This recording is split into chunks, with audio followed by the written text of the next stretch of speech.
हमने शहर को दी एक नई पहचान, हम हैं सिंघानिया बिल्डकॉन।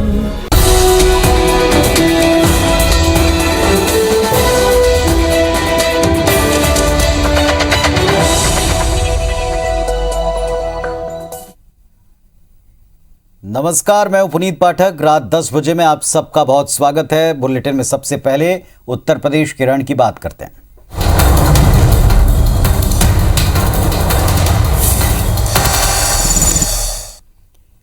यूपी विधानसभा के पहले चरण का मतदान 7 फरवरी को होने वाला है और उसके पहले बीजेपी अपनी पूरी ताकत लगा रही। आज प्रदेश के डिप्टी सीएम दिनेश शर्मा ने लखनऊ में यूपी में योगी है उपयोगी के तीसरे प्रचार वीडियो गीत की लॉन्चिंग की। इस दौरान सीएम योगी आदित्यनाथ, केंद्रीय सूचना प्रसारण मंत्री अनुराग ठाकुर, केंद्रीय मंत्री कौशल किशोर मौजूद रहे। वीडियो के जरिए बीजेपी ने ये बताने का प्रयास किया कि इन 5 साल में कैसे गुंडा राज का खात्मा हुआ और कैसे यूपी की तरक्की हुई। ये भी बताया गया कि यूपी में योगी क्यों उपयोगी। गीत की लॉन्चिंग के बाद सीएम योगी ने अपने कार्यकाल का ब्यौरा देते हुए अपनी उपलब्धियों को गिनाया। योगी ने बताया कि कैसे बीते 5 साल में तरक्की की ऊंचाइयों पर प्रदेश पहुंचा है, कैसे इस प्रदेश की अर्थव्यवस्था बेहतर हुई। कोरोना काल में किए गए काम को भी बताया। सीएम योगी ने कहा कि कैसे उनकी सरकार ने हर वर्ग का विकास किया है। केवल शोषित वंचित इंसान के व्यापक रूप से तकनीक का उपयोग करके निवेश मित्र जैसे पोर्टल की स्थापना करके तमाम सेवाओं को ऑनलाइन की, सेक्टोरियल पॉलिसीज बनाई। आज परिणाम है Uttar Pradesh ease of doing business में आज देश के अंदर नंबर 2 स्थान पर है।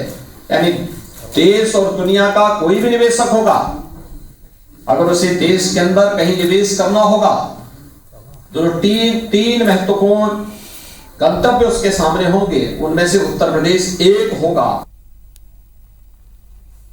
उत्तर प्रदेश में विधानसभा चुनाव के पहले चरण के चुनाव को महज कुछ दिन बचे हैं और ऐसे में वेस्ट यूपी में केंद्रीय गृह मंत्री अमित शाह समेत कई केंद्रीय मंत्री चुनाव प्रचार में जुटे हैं। Sapa supremo Akhilesh Yadav, BSP supremo Mayawati ग्राम में अपनी पार्टी की तरफ से जोर लगा रहे हैं। प्रचार के दौरान नेता एक दूसरे पर आरोप प्रत्यारोप भी करते हैं।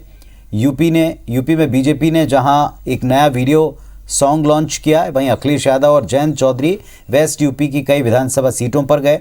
यूपी में अनुपयोगी का नारा भी दिया है। अमित शाह, राजनाथ सिंह, मायावती गाजियाबाद से लेकर बुलंदशहर तक प्रचार में पूरा जोर लगाते दिखे। सभी ने अपनी अपनी जीत के दावे किए हैं।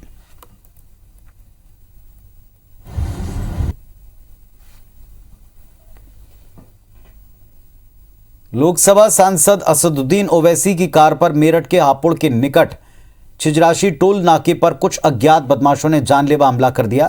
गनीमत रही कि ड्राइवर की सूझबूझ से ओवैसी की जान बच गई। वे चुनाव प्रचार के लिए वेस्ट यूपी में उम्मीदवारों के पक्ष में प्रचार कर रहे थे और तभी उनकी कार पर गोलियां चली। ओवैसी की गाड़ी पंचर हो गई। अज्ञात हमलावर गोलीबारी करने के बाद वहां से भाग खड़े हुए। घटना का सीसीटीवी भी सामने आया जिसमें 2 हमलावर गाड़ी पर फायरिंग करते नजर आ रहे हैं। मामले में ओवैसी ने केंद्र और राज्य सरकार से निष्पक्ष जांच की मांग की। थोड़ी देर बाद ही मेरठ पुलिस ने एक आरोपी को गिरफ्तार भी कर लिया। दूसरे की तलाश जारी है। टोल गेट के करीब गाड़ी स्लो हो जाती है, बैरिकेड होता है, तो एक बड़ी धाम से आवाज़ आई। तो हम बोले क्या हुआ। फिर दूसरी आवाज़ आई तो हमारे साथ जो गाड़ी में हमारे दोस्त गाड़ी चला रहे थे यामीन खान, बोले भाई हमला हो रहा। तो हमारी गाड़ी से उन्होंने बड़ी क्विक थिंकिंग से इस गाड़ी को पुश किया, ये सफारी को। तो मेरे ख्याल से 3 से 4 राउंड की फायरिंग हुई।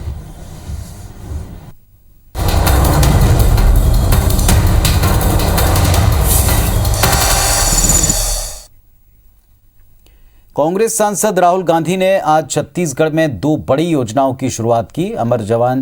अमर ज्योति जवान और सेवाग्राम जैसी बड़ी सौगातें भी दी। राहुल गांधी ने इस मौके पर बीजेपी, आरएसएस, प्रधानमंत्री मोदी पर निशाना साधा। कहा कि भाजपा ने देश में नफरत फैलाई। ये एक प्रदेश को दूसरे प्रदेश से, एक धर्म को दूसरे धर्म से लड़ाते हैं। ये चाहते हैं कि जिन लोगों ने देश बनाया उनको किनारे कर दिया जाए। कांग्रेस सांसद राहुल गांधी गुरुवार को 5 घंटे छत्तीसगढ़ में रहे। रायपुर एयरपोर्ट से वो साइंस कॉलेज ग्राउंड तक बस में पूरी छत्तीसगढ़ सरकार के साथ सवार होकर पहुंचे। राजकीय गमछा और गौर मुकुट पहनाकर उनका स्वागत किया गया। राहुल गांधी ने प्रदेश सरकार की महत्वाकांक्षी राजीव गांधी ग्रामीण भूमिहीन कृषि मजदूर न्याय योजना और राजीव युवा मितान क्लब योजना की शुरुआत की। साथ ही महात्मा गांधी की स्मृतियों को संजोने के लिए नवा रायपुर में स्थापित किए जाने वाले सेवाग्राम और छत्तीसगढ़ अमर जवान ज्योति की आधारशिला रखी।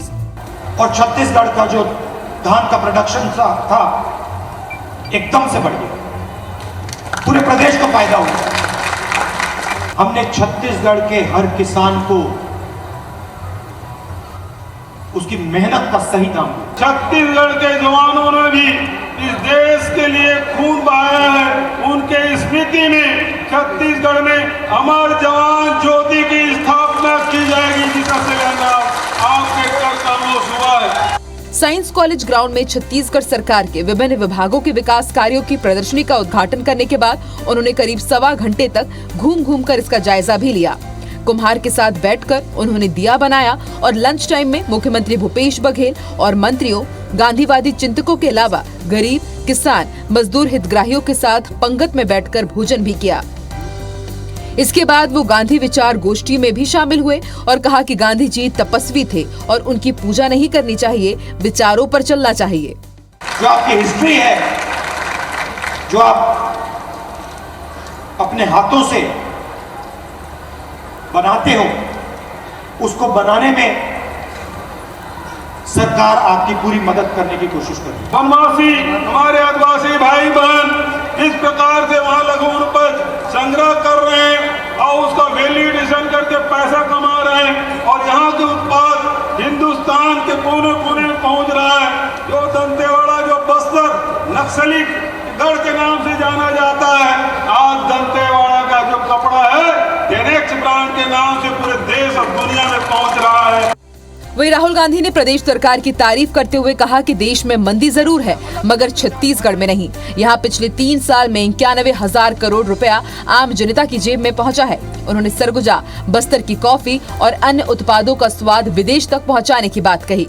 अगर इस देश में प्रगति हुई है, तरक्की हुई है, तो ये किसी पार्टी की देन नहीं है। ये हिंदुस्तान के किसान, हिंदुस्तान के मजदूर, हिंदुस्तान के गरीब लोगों की देन है। छत्तीसगढ़ सरकार लगातार उस दिशा में काम कर रही है। आपको मैं बताना चाहूंगा, पिछले 3 वर्षों में आम जनता के जेब में 91,000 करोड़ रुपया पहुंचा है। 91,000 करोड़ रुपया। राहुल गांधी के छत्तीसगढ़ दौरे का सियासी इशारा साफ है कि कांग्रेस ने साल 2023 के लिए अपना रोड मैप अभी से तय कर लिया है। देश में विधानसभा चुनाव भले ही अगले साल हो, लेकिन कांग्रेस ने सामाजिक न्याय, गांधीवाद और राष्ट्रवाद के मुद्दे को लेकर चुनावी बिसात बिछाकर भाजपा से बढ़त ले ही ली है। स्टार जैन के साथ Rajesh Mishra, bureau report, IBC 24, Raipur. आज राहुल गांधी रायपुर के दौरे पर रहे और इस दौरान किसान राहुल गांधी से मुलाकात की मांग कर रहे थे, लेकिन एयरपोर्ट पर मुख्यमंत्री भूपेश बघेल ने उनसे मुलाकात की। दरअसल अपनी मांग को लेकर के नवा रायपुर के किसान 1 महीने से आंदोलनरत हैं। किसानों की नाराजगी देखते हुए मुख्यमंत्री भूपेश बघेल ने नवा रायपुर के किसानों के एक डेलीगेशन को एयरपोर्ट पर बुलाया और राहुल गांधी के जाने के बाद उन्होंने किसानों से मुलाकात की, उनकी समस्याओं और मांगों को जाना। सीएम ने कहा किसानों की मांग पर विचार किया जाएगा। उधर किसान संगठन के अध्यक्ष रूपन चंद्राकर के मुताबिक सीएम ने उनकी बातों को सुना है, लेकिन कोई फैसला नहीं लिया है, इसीलिए उनका आंदोलन जारी रहेगा।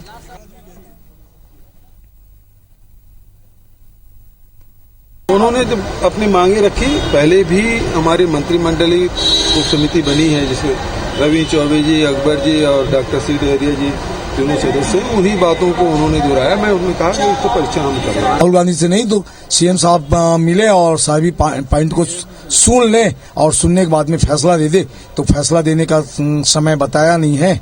हमने रिक्वेस्ट किया है, हमारा आंदोलन चलेगा, फैसला सरकार को करना है। ग्वालियर जिले में पुतला दहन के दौरान एसआई के झुलसने और 1.5 दर्जन कांग्रेसियों पर हत्या की कोशिश का केस दर्ज होने का मुद्दा लगातार गरमा रहा है। इस मुद्दे पर कांग्रेस ने अपने विधायकों, पदाधिकारियों की एक बैठक बुलाई, जिसमें कार्यकर्ता, प्रशासन और बीजेपी नेताओं पर जमकर बरसे। वहीं बड़ी संख्या में कार्यकर्ता कलेक्ट्रेट का घेराव करने पहुंचे। आनन फानन में कलेक्टर ने कांग्रेसियों को बुलाकर मामले को शांत करने की कोशिश की। लेकिन कांग्रेस मामले को नए सिरे से उठाना चाहती है, लिहाजा 5 फरवरी को पीसीसी चीफ कमलनाथ ग्वालियर दौरे पर पहुंच रहे हैं। वहीं मंत्री प्रद्युम्न सिंह तोमर का कहना है कि कांग्रेस सिर्फ हंगामा चाहती है।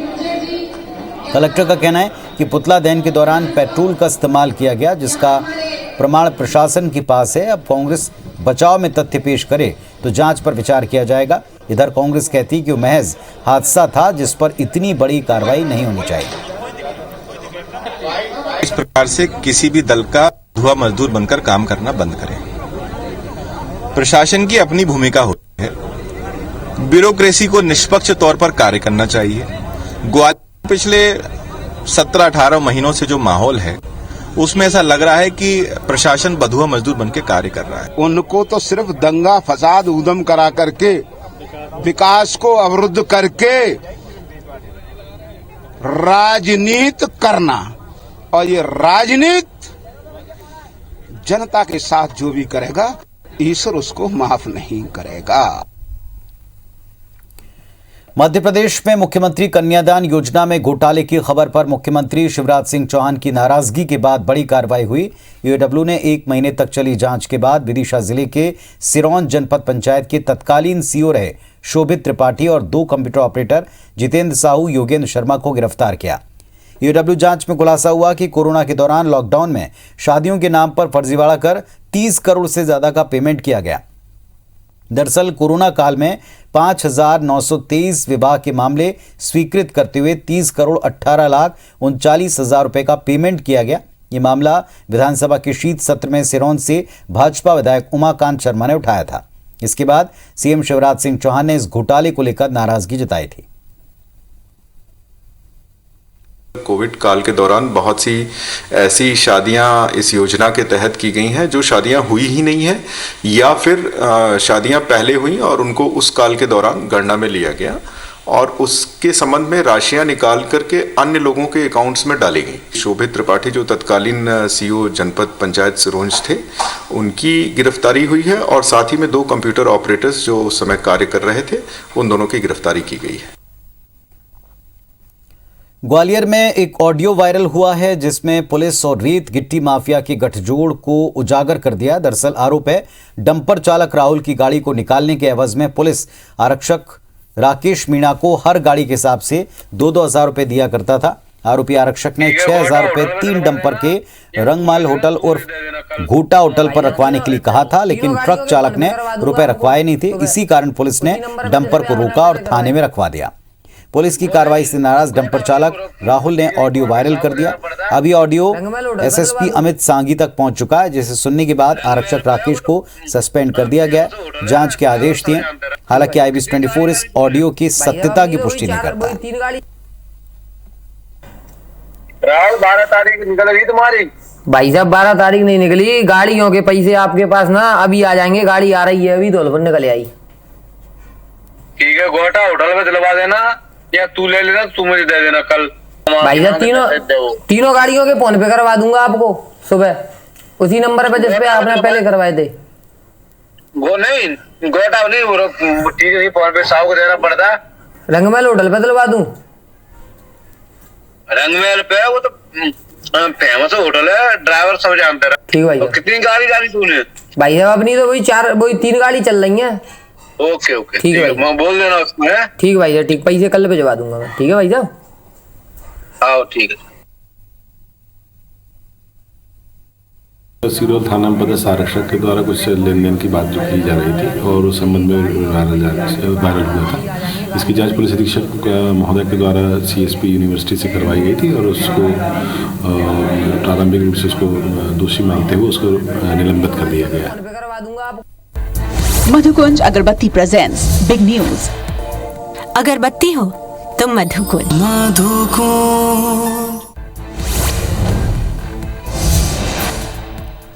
उत्तर प्रदेश चुनाव को लेकर अखिलेश यादव बीजेपी पर पलटवार करते हुए उन्होंने कहा कि बीजेपी के पास कोई मॉडल नहीं, वो सिर्फ समाजवादी पार्टी के मॉडल पर वाहवाही लूट रहे हैं। इस बार बाबा मुख्यमंत्री नहीं बनने जा रहे हैं। हम 2 नौजवान वो हैं जिन्हें विरासत में किसानों की लड़ाई मिली और हम इसे जीतेंगे। यूपी में चढ़े सियासी पारे के बीच गृह मंत्री अमित शाह ने लोनी में एक जनसभा को संबोधित किया। इस दौरान उन्होंने कहा कि कल अखिलेश बाबू यहां आए तो उन गुंडों ने यहां तांडव किया। उत्तर प्रदेश में भाजपा की पूर्ण बहुमत की सरकार बनाओ, हम यूपी में माफिया का नामो निशान खत्म कर देंगे। योगी सरकार ने उत्तर प्रदेश में माफियाओं को चुन चुन कर यूपी से बाहर निकालने का काम किया है। पेगासस जासूसी कांड की जांच के लिए कोई भी सहयोग करने को तैयार नहीं। मामले में जांच कर रही सुप्रीम कोर्ट की टेक्निकल कमेटी के पास केवल 2 लोगों ने अपने फोन जमा किए हैं। अब कमेटी ने एक बार फिर पब्लिक नोटिस जारी किया। कमेटी ने मामले में जुड़े लोगों को 8 फरवरी तक अपने फोन जमा कराने के लिए कहा है। बीजिंग में 4 फरवरी से शुरू हो रहे विंटर ओलंपिक गेम्स की ओपनिंग और क्लोजिंग सेरेमनी में कोई भारतीय अधिकारी शामिल नहीं होगा। चीन की कम्युनिस्ट सरकार गलवान वैली में भारतीय सैनिकों के साथ झड़प में घायल अपने एक सैनिक को ओलंपिक टॉर्च बियरर बना रही है। भारत ने इस पर कड़ा रुख अपनाते हुए गेम्स का डिप्लोमेटिक बायकॉट करने का फैसला किया है।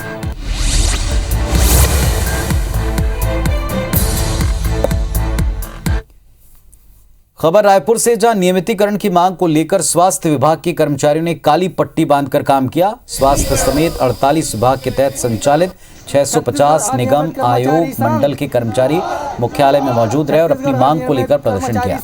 कर्मचारी संघ ने बताया कि सरकार बनने से पहले कांग्रेस ने उनके नियमितीकरण का वायदा किया, साथ ही छटनी और आउटसोर्सिंग न करने की बात की, लेकिन करीब 3 साल बाद उनको नियमित नहीं किया, छटनी भी की जा रही। ऐसे में संगठन के पास आंदोलन के सिवाय कोई रास्ता नहीं बचा। कर्मचारी अब बड़े आंदोलन की तैयारी में जुट गए हैं। दुर्ग के चंदखुरी फार्म हाउस से 6 दिसंबर को गायब हुए इंजीनियर शिवांग चंद्राकर की हत्या की गई थी। इस बात का खुलासा चंदखुरी भाटा में 5 जनवरी को मिले नरकंकाल के डीएनए जांच रिपोर्ट से हुआ है। पुलिस आरोपी की तलाश में। अब तक पुलिस लापता होने के एंगल पर ही जांच कर रही थी। 6 दिसंबर को देर शाम अपने फार्म हाउस से घर लौट रहे युवा इंजीनियर शिवांग लापता हो गए। अगले दिन शिवांग की बाइक शिवनाथ नदी के करीब मिली थी, जिसके बाद जांच को बढ़ा दिया गया। इस दौरान 5 जनवरी को चंदखुरी के भाटा में नरकंकाल मिलने की सूचना मिली। जांच में मानव कंकाल के कुछ हिस्सों के अलावा एक घड़ी और टी-शर्ट बरामद हुई, जिसे परिजनों ने शिवांग की बताई। मौके से मिले कंकाल को डीएनए टेस्ट के लिए भेजा गया, जिसकी रिपोर्ट आने पर खुलासा हुआ कि कंकाल शिवांग का ही था। अब पुलिस इस मामले की जांच में जुट गई है। इस मामले में 302 की का मामला कायम करते हुए विवेचना को आगे बढ़ाया जा रहा है और इसमें 6 टीमें लगी हुई हैं, उनको फिर से स्ट्रेंथ किया जा रहा है। तमाम पहलुओं जांच की जा रही है। उसके हर प्रकार के जो रिश्ते हैं, हर प्रकार का जो लेन देन है, सभी को इसमें शामिल किया जा रहा है। इस मामले में जल्दी से जल्दी पर्दाफाश।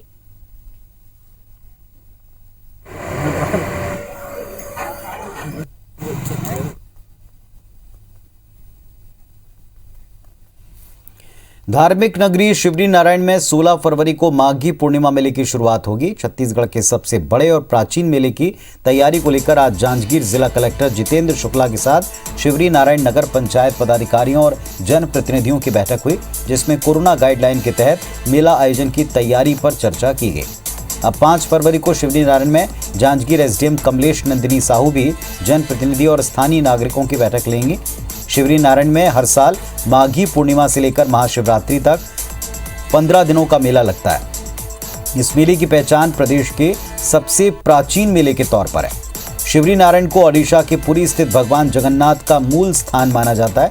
मान्यता है कि माघी पूर्णिमा के दिन भगवान जगन्नाथ शिवरी नारायण में विराजते हैं और इस दिन भगवान के दर्शन की बड़ी महत्ता है।